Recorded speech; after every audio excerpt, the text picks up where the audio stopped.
Halo, apa kabar Anda semua?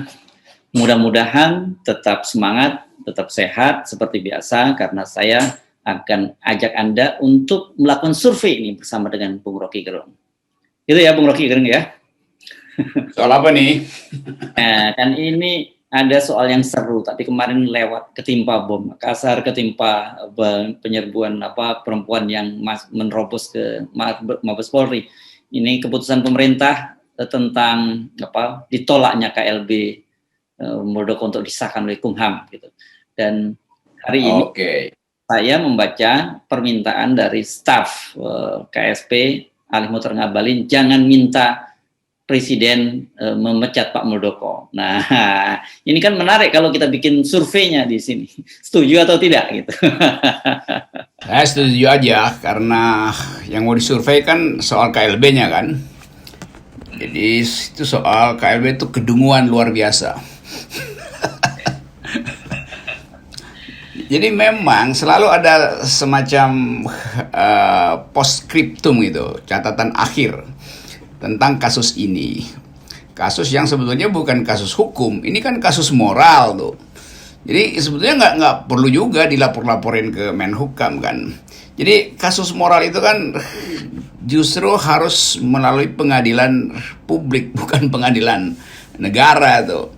Karena publik udah putuskan bahwa tindakan kudeta itu adalah tindakan yang amoral, tindakan yang melanggar political ethics gitu.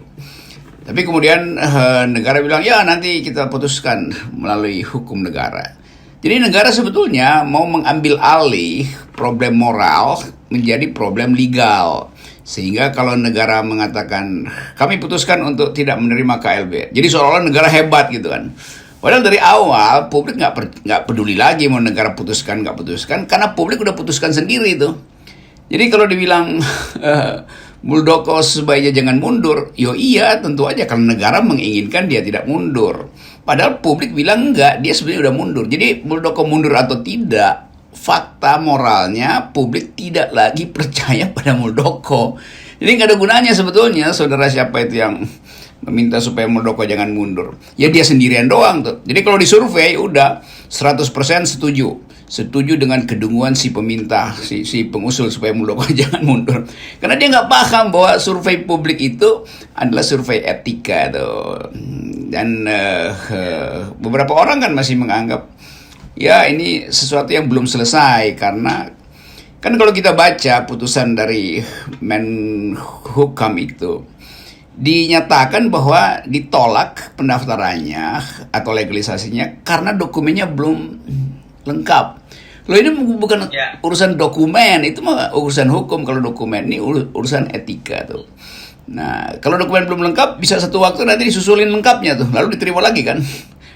Atau Muldoko naik banding tuh ke PT UN tuh buat mempersoalkan keputusan Menhukamnya sendiri. Jadi itu latar belakangnya. Tapi kalau mau survei, saya kira saya setuju. Karena dengan cara itu kan seluruh keputusan negara sekarang basisnya survei kan. Penjahat atau bukan penjahat, survei. Menurut survei, si ini bukan penjahat. Menurut survei, si ini bukan koruptor. Jadi itulah keadaan kita. RSU. Iya, saya ternyata salah baca. Bukan minta mundur, tapi ngabalin jangan minta presiden pecat Muldoko. Rupanya begitu. Makanya menurut saya ini menarik tadi kalau untuk survei gitu. Apakah penonton Rocky Gerung Official setuju kalau Presiden memecat Muldoko? Ini kita minjem logikanya Alih Muhtar Ngabalin loh ya. Biasanya sebelum survei kita bikin dulu apa namanya itu sistem metode test questionnaire gitu kan buat di peer group itu. Iya itu. Dan masuk akal sih yang dimintakan oleh saudara siapa Ngabalin kan. Karena itu sebetulnya bukan soal survei apa enggak. Karena kalau disurvei akhirnya presiden bilang ya dia diberhentiin aja. Yang diberhentikan bukan cuma Muldoko, Ngabalin juga kehilangan kartu nama kan.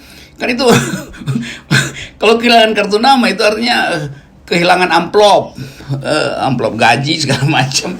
atau amplop insentif kan. Jadi yang resah sebetulnya adalah saudara Ngabalin. Karena buntutnya panjang itu. Ya, ya, ya. Tapi gini, logikanya statement ini muncul karena berarti banyak dong orang yang minta agar presiden memecat Pak Muldoko. Itu kan logikanya dari memang statement ini gitu kan. Jadi respondennya udah minta dipecat sebelum kuesioner disebarkan aja, responnya udah minta dipecat. Sekarang ada orang dalam yang minta jangan minta tuh. Lo bagaimana jangan minta? Orang udah putuskan kok jangan minta. Oke. Nah, kemarin yang menarik adalah setelah selesai memberikan pengumuman dan kemudian Pak Mahfud MD juga menyampaikan pengumuman bahwa sekarang ini persoalan administrasi negaranya beres, sekarang pindah ke ranah hukum gitu ya. Artinya ini akan ada gugatan dari Muldoko, dan kemudian satu hal yang menarik adalah closing statement dari Pak Yasona Lawli Menkumham yang dia bilang jangan jangan menuduh pemerintah akan mengesahkan KLB Muldoko lagi karena buktinya sekarang tidak gitu. Tetapi orang kemudian jadi curiga. Ini yang saya kira perlu diwaspadai oleh pemerintah, karena kemudian meskipun pemerintah memutuskan menolak, tapi publik akan bilang, alah paling ini cara pemerintah ngeles, paling nanti akan dimenangkan di pengadilan. Coba seperti itu Bung Rocky, betapa beratnya kalau saya bayangkan kita jadi pemerintah saat ini. Jadi sudah timbul semacam penolakan terhadap keputusan hukum sekalipun. Padahal hukumnya udah bilang batal karena ketidaklengkapan itu. Tapi sekali lagi sensasi dari hukum itu kan adanya justru dalam dimensi politiknya tuh. Nah karena itu mungkin atau kita bisa survei juga bahwa publik menganggap ya dengan sendirinya mesti diain, seluruh dunia mengutuk kok, bukan cuma Indonesia yang disurvei ke Australia, disurvei ke Washington Post juga begitu, bahwa ini dianggap sebagai tindakan yang tidak etis. Jadi sebetulnya Ngabalin mesti survei sebetulnya luar negeri aja yang disurvei itu, responden luar negeri maunya apa itu. Kalau responden dalam negeri udah pasti menginginkan Muldoko itu diberhentikan itu. Tapi nanti kita akan lihat proses tukar tambahnya itu. Karena memberhentikan Muldoko artinya menutup KSP itu. Kan gak ada orang yang bisa gantiin Muldoko kan, yang punya kemampuan untuk kasakusuk kan. Kalau saudara Ngabalin ya dia kasakusuknya di wilayah-wilayah yang memungkinkan ada sensasi aja tuh. Dan kita mungkin berpikir nanti ya kalau begitu nanti ada tukar tambah lagi tuh. Siapa bakal jadi ketua KSP itu? Atau Muldoko akan kemana tuh? Tentu Ngabalin sebetulnya diam-diam berpikir juga bagus juga ya kalau hasil survei bilang presiden harus memecat Muldoko, yang potensial naik adalah ke KSP adalah saudara Ngabalin. Sangat mungkin juga itu desain tersembunyi begitu kan. Nah saya sih dukung aja. Nah tetapi kan sebagai seorang politisi itu kita mesti curigai mengapa kemudian muncul statement semacam itu dari Ali Muhtar Ngabalin. Harusnya kan dia tidak perlu menyampaikan statement itu gitu. Karena dengan munculnya statement jangan minta presiden pecat Jokowi itu sudah terbiasa kita kemudian muncul jangan-jangan yang mau dipecat gitu. Sebenarnya beliau Ngabalin atau Ngabalin beliau itu ada dalam dilema karena ini pertaruhan terakhir dari jabatannya tuh. Peluang untuk ngoceh-ngoceh di berbagai stasiun TV udah nggak dapat lagi kan kalau diberhentikan itu. Sebaliknya karena ada desakan untuk memberhentikan, maka saudara Ngabalin mesti mendahului ucapan itu, seolah-olah presiden bisa dihalangi oleh Ngabalin. So nanti kalau ternyata presiden tidak memecat Jokowi, maka poin Ngabalin naik tuh. Kan gue udah bilang kan supaya jangan, dan presiden mendengarkan. Saya baru bertemu dengan Bapak Presiden dan presiden menerima saran saya tuh untuk tidak memecat itu. Jadi ini soal bukan opini publik tapi taktik untuk menyelamatkan muka sebetulnya. Mau menyelamatkan muka Muldoko, padahal Muldoko saya kira udah berpikir buat berhenti kok. Dan ngapain lagi disuruh supaya publik jangan minta dia berhenti. Kalau Muldoko itu perwira, kan selalu ada prinsip bahwa anak buah tidak bisa salah. Nah, Muldoko adalah komandannya, sekaligus merangkap anak buah. Kan nggak ada anak buah lagi Muldoko kan. Muldoko sendiri yang lakukan aktivitas kudeta. Jadi dia yang mesti memberhentikan dirinya sendiri. Dengan kata lain, Pak Muldoko harus mengkudeta dirinya sendiri tuh. Supaya berhentilah rumors ini nih. Oke. Nah, karena kita tahu bahwa selama ini dan juga seperti Anda katakan bahwa banyak sekali keputusan presiden itu didasarkan survei, saya kira kita sudah punya dua modal di survei. Satu, selain tadi survei, setujukah kalau Presiden Jokowi mecat Muldoko, terus bagaimanakah menurut Anda apakah Muldoko akan dimenangkan atau tidak di BTUN, kan gitu. Kita bisa dua survei sekaligus tuh, Bung Rocky. Bisa, dan harus ada pertanyaan terakhir. Seandainya Presiden Jokowi memecat Muldoko, kemana nasib Ali Mohtar Ngabalin? Saya kira itu yang harus disimpan sebagai pertanyaan kunci itu. Ya. Oke. Sekarang mulai rada serius sedikit.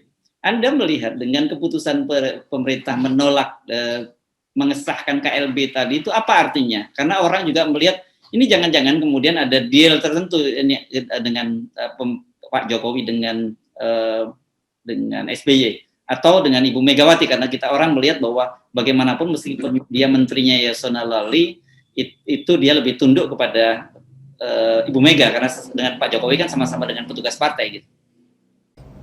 Misterinya terletak pada AHY itu. Kan Muldoko menganggap kalau dia mengambil alih Partai Demokrat, maka dia punya jabatan sebagai KSP sekaligus sebagai Ketua Partai Demokrat. Nah, mungkin Pak Jokowi menganggap ya kalau begitu sih AHY aja statusnya tetap Ketua Partai Demokrat sekaligus Kepala KSP. Jadi Muldoko diganti oleh AHY di KSP. Itu yang mengkhawatirkan saudara Ngabalin. Ya karena Ngabalin pasti disuruh jadi satpam apa di KSP kalau masih diperlukan. Kan itu pikiran itu semacam itu tuh. Tapi di atas soal-soal semacam ini, orang memang menghitung tukar tambah politiknya apa itu. Yes. Apakah benar bahwa lobby dari AHY, Yunto, SB itu lebih kuat daripada lobby Muldoko? Kalau itu terjadi, itu artinya yang disingkirkan sebetulnya adalah Megawati itu. Walaupun Ibu Mega juga mengutuk Muldoko kan. Jadi sebetulnya Jokowi dapat 2 poin sekaligus tuh. Dia perlihatkan bahwa negara itu imparsial, sekaligus dia perlihatkan bahwa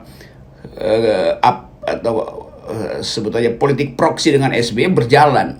Pasti Ibu Mega cemburu karena akhirnya klik Muldoko itu bikin blunder yang menyebabkan AHY atau Demokrat klik dengan Jokowi itu. Ini analisis di atas kertas itu.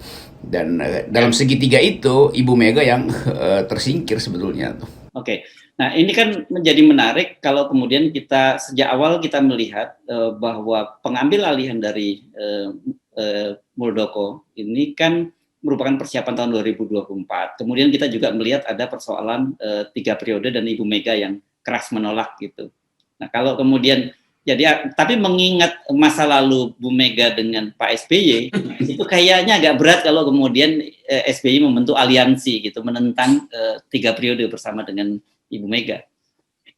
Iya, itu masa lalu Ibu Mega dengan Pak SBY ya, itu bebannya lebih kecil dibandingkan dengan masa depan Muldoko di 2024 itu. Jadi kalkulasi saya sebetulnya Presiden terdesak itu. Tentu saja Presiden tahu aktivitas Muldoko dan diam-diam dia kasih persetujuan di bawah meja. Tetapi karena persiapan Pak Muldoko itu tidak sempurna, kudeta yang gagal, maka Presiden harus cari excuse, yaitu menerima KLB, menolak KLB-nya itu. Lain kalau persiapannya agak bagus sehingga kader-kader Demokrat yang disogok oleh Muldoko itu diam sebetulnya. Ini kan udah mulai terbongkar satu-satu bahwa memang ada kekeliruan di dalam upaya sogok menyogok, psikologinya juga tidak menghasilkan keutuhan. Dengan mudah pers mengadu domba KLB dengan Demokrat dan Demokrat menang dalam banyak perdebatan. Itu kan disaksikan juga oleh Pak Jokowi kan. Nah dalam soal itu Jokowi jadi player yang mengambil gain dari problem ini. Itu juga nggak etis karena akhirnya seolah-olah Pak Jokowi tampil sebagai juru damai. Padahal dari awal publik menganggap tidak mungkin Muldoko tidak melapor pada Jokowi. Tapi begitulah politik, apalagi ada faktor Ibu Mega yang tentu punya kepentingan dengan manuver Muldoko yang merugikan dinasti Teguh Umar kan. Jadi sebetulnya permainan segitiga ini masih akan berlanjut karena ke depan masih ada isu yang sama tuh, yaitu keperluan untuk dapat partai yang bisa mendukung teori 3 periode ini nih.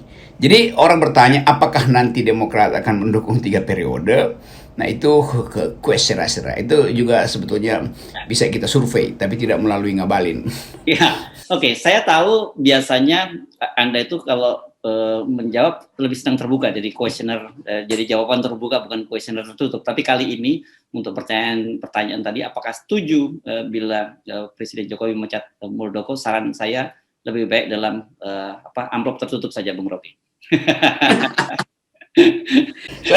saya juga maunya begitu supaya presiden nanti kalau dibikin cross tabulasi itu bisa menyelipkan kepentingan dinastinya juga tuh. Kan banyak hal yang juga mesti ditutup. Jangan-jangan di dalam survei itu juga Ngabalin nanti akan menyelipkan pertanyaan apakah dinasti Jokowi itu harus berlanjut ke 2024 atau dihalangi demi dinasti Teguh Umar. Kan itu problemnya kan. Karena saya lihat bahwa sekarang ini isi dari politik kita adalah persaingan antara dinasti Jokowi dan dinasti Teguh Umar tuh. Itu yang masih tertutup, tapi baunya udah mulai kentara tuh. Baik, nanti kita obrolkan lagi setelah aromanya jauh lebih menyengat gitu. Ya, Bung Rocky. Oke, terima kasih Bung Rocky. Ya, saya percaya margin of error-nya 100% nih. Oke, bye. Yes.